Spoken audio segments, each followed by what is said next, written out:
Hello everyone, today is Wednesday, April 3rd. It's 4:57 p.m. It's about an hour after the regular session close. You can see the time and sales on my left and the computer clock on my right. And there are some settlement trades going off. You can see the time here at 28:79.50 in the E-mini S&P. First up today for the Autotrader is the DAX on a 150 Heikin-Ashi tick chart. And I didn't realize it, but I did have the weekly filter on here. We saw this yesterday, and I actually have the weekly opening range filter, and you can kind of see it here. So pretty strong up week for the week here, and this is only taking long trades, and that works in the 150 Heikin-Ashi chart on the DAX because 150 tick is pretty active time frame. In other words, there's a lot of swings. So this did pretty good here. I'm just going to try to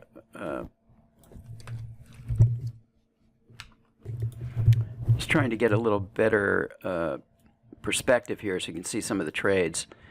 Anyway, this hit its goal of 25.50, which is pretty impressive. It's a limit order with an 8-tick pullback, and here's some of the trades here. So we had half a loser here, and then basically 3 winning trades. So we had really no drawdown on this chart today, and it ended up hitting its goal. Okay, next up is the DAX on a Super Inco 14 tick, and I also have the weekly opening range on this chart, and this one has the goal of 2,000, and we can see the weekly open going back here. And so as a result, this only took long trades, avoided these potential whipsaws here, and this seems to work really well in the DAX. I mean, this hit its goal also and did not go against the trend. Okay, next up is the NASDAQ on a Super Inco 8 tick. This is a new chart, and I plotted a couple days now, I guess. Anyway, this did the goal on this is 1250, and this is a limit order with an 8-tick pullback, and it also has the weekly open filter, and you can see it plotted here. So this hit its goal with 0 slippage on 2 trades. There was a loser here, and it drew down about 400 or 200 per contract, and basically avoided short trades, as you can see here. And you can filter out exits if we have red bars by simply setting the precision trend exit to 0, and that's what allows us to not exit if we get red bars. So a very nice long position. Once again, this would be pretty hard to do on your own trading manually. Okay, next is the DAX with a 35.50 time frame, and this too has the weekly open filter, and you can see once again only going with long positions here, and this did 17.75 for the day. Slightly different money management than the DAX with the shorter goal. Okay, next is the NASDAQ on a 987 line break chart, 987 tick line break, and this has the daily open range filter, and you can see the line break bars. Really nice depiction of the trend here. So interestingly, this went short a little below the open here and then long above, and did 1260 for the day. I think the goal on this is 1300, so probably had a couple of ticks slippage, but notice no drawdown, just taking trades with the trend. Okay, next is the DAX on a Super Inco 6 tick with our step moving average filter.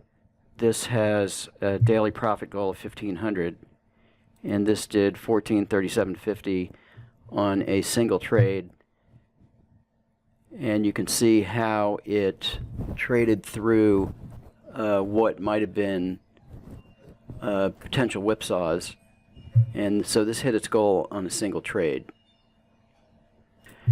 Okay, next up is the NASDAQ on a 1597 Heikin-Ashi chart, and this had a single long trade. This is also using our weekly open range filter.